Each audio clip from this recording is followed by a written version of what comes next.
Halo semuanya, kembali lagi di channel Sosio Malik. Kali ini kita akan membahas materi sosiologi, melanjutkan video sebelumnya, di mana video sebelumnya kita sudah membahas mengenai konflik sosial ya. Kita sudah membahas mengenai apa itu konflik sosial, kemudian contoh-contohnya, faktor penyebabnya, jenis-jenis konflik sosial, dan dampak dari konflik sosial itu apa. Kita sudah bahas di video-video sebelumnya. Kalau belum melihat, silahkan bisa tonton di video sebelumnya. Nah, kali ini kita akan membahas kelanjutan dari materi tersebut, yaitu apa? Kita akan membahas mengenai resolusi konflik atau upaya menyelesaikan konflik ya. Kita tahu bahwa dalam video yang sebelumnya kita sudah membahas dampak-dampak dari konflik ya, termasuk salah satunya adalah ada dampak negatif dari konflik, di mana konflik itu kemudian menyebabkan gangguan sosial, menyebabkan hancurnya jiwa dan infrastruktur dan lain sebagainya. Maka konflik ini tidak bisa dibiarkan gitu ya. Maka perlu resolusi konflik atau upaya untuk mengatasi konflik. Agar apa? Agar konflik itu bisa teratasi, minimal bisa terminimalisir atau bisa dikontrol seperti itu. Maka dalam video kali ini kita akan menjelaskan apa itu upaya menyelesaikan konflik atau upaya mengatasi konflik-konflik di masyarakat agar konflik itu bisa selesai, agar konflik itu bisa mereda dan konflik itu bisa teratasi. Nah, setidaknya dalam penjelasan kali ini kita akan melihat bahwa upaya-upaya mengatasi konflik itu ada macam-macam ya.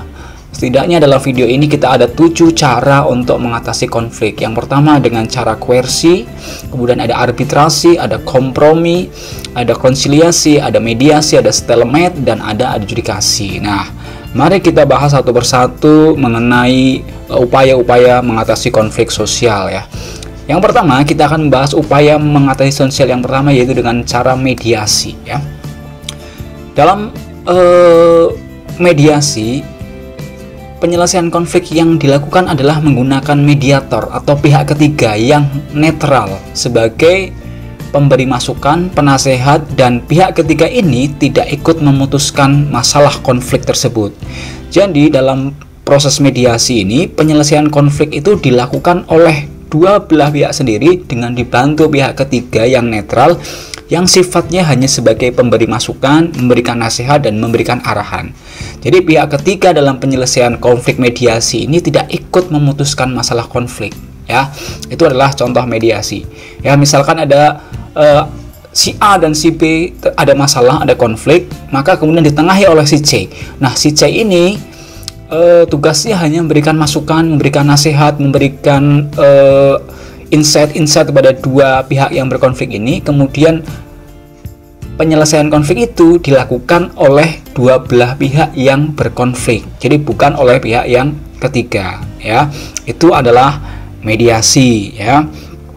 Kemudian cara yang berikutnya yang bisa dilakukan untuk menyelesaikan konflik, yaitu dengan cara arbitrasi.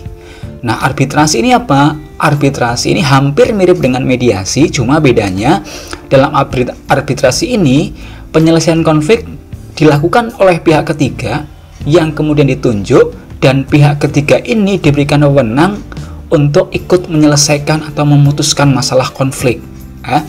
Jadi bedanya dengan mediasi, kalau pihak ketiga dalam mediasi itu adalah netral dan tidak ikut memutuskan masalahnya, sementara kalau dalam arbitrasi pihak ketiga itu ikut menyelesaikan masalah konflik tersebut. Jadi pihak ketiga itu tidak netral, tapi pihak ketiga itu ikut memutuskan jika kedua belah pihak itu tidak bisa menyelesaikan sendiri ya.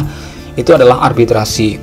Kemudian cara yang berikutnya yang bisa dilakukan untuk menyelesaikan konflik adalah dengan cara koersi. Nah, koersi ini apa? Koersi ini adalah menyelesaikan konflik dengan cara paksaan, bahkan bisa dengan kekerasan ya. Contohnya apa? Contohnya misalkan untuk membubarkan demonstrasi, maka dilakukan dengan cara-cara membubarkan dengan gas air mata atau water cannon dan lain sebagainya. Atau misalkan membubarkan tawuran dengan cara memaksa mereka untuk bubar agar tawuran itu tidak berlanjut atau selesai. Nah, kira-kira seperti itu adalah cara-cara koersi.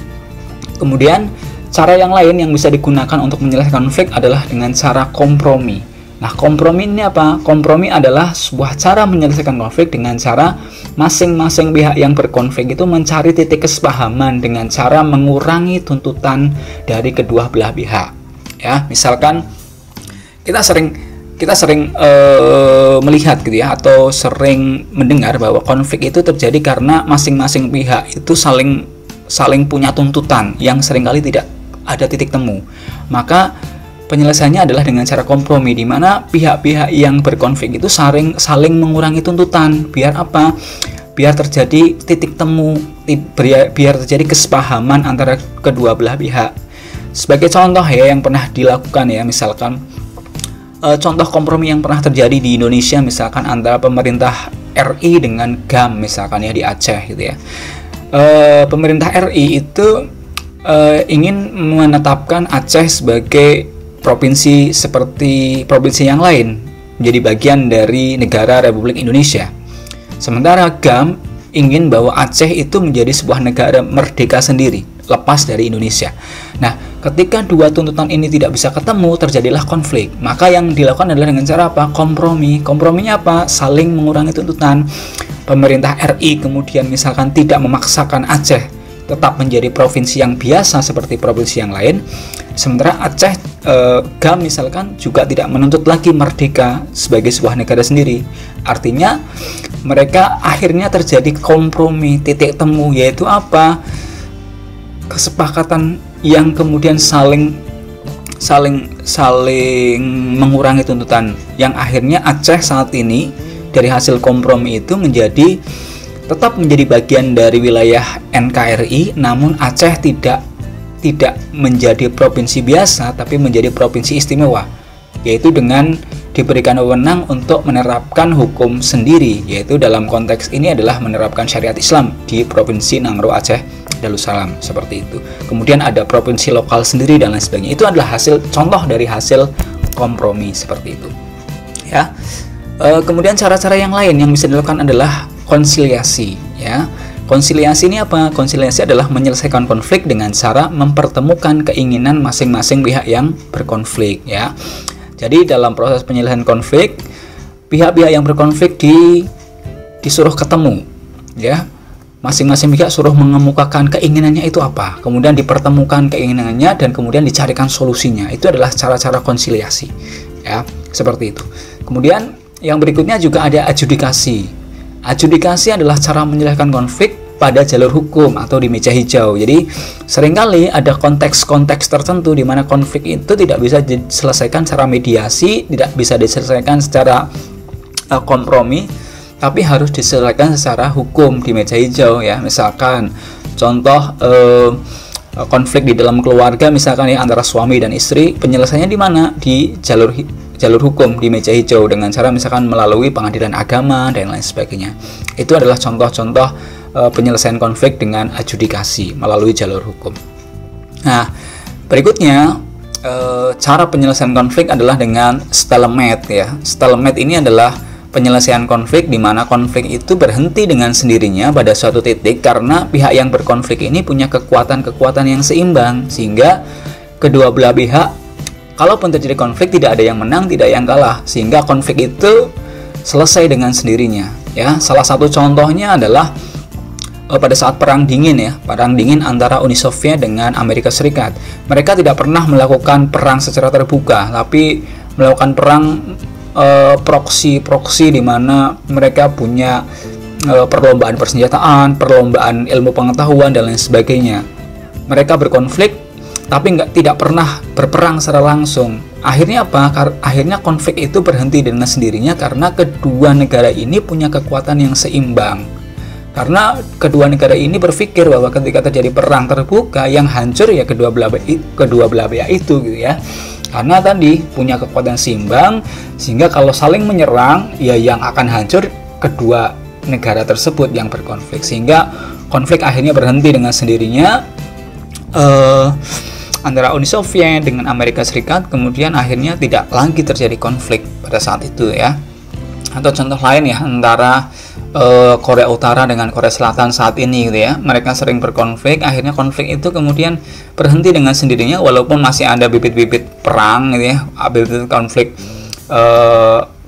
antara Korea Utara dan Korea Selatan. Tapi sampai saat ini antara Korea Utara dan Korea Selatan itu relatif tidak ada perang terbuka atau konflik konflik yang dilanjutkan dengan peperangan terbuka seperti itu. Itulah penyelesaian dari konflik ya. Mudah-mudahan teman-teman di sini bisa memahami penjelasan saya terkait dengan upaya penyelesaian konflik, dan sebenarnya masih banyak cara-cara yang lain ya yang bisa dilakukan untuk penyelesaian konflik. Pada intinya bahwa konflik itu adalah sebuah realitas sosial yang ada di masyarakat, yang itu konsekuensi dari perubahan-perubahan yang terjadi, sehingga yang perlu dilakukan adalah tidak menghilangkan konflik, tapi kemudian bagaimana ketika terjadi konflik ada upaya untuk menyelesaikan atau mencari titik temu dari konflik yang terjadi agar dampak-dampak negatif dari konflik sosial itu tidak terjadi dan tidak berdampak secara luas di dalam kehidupan masyarakat. Baik, terima kasih atas perhatiannya. Sekian video dari saya. Kita bertemu di video-video selanjutnya. Terima kasih.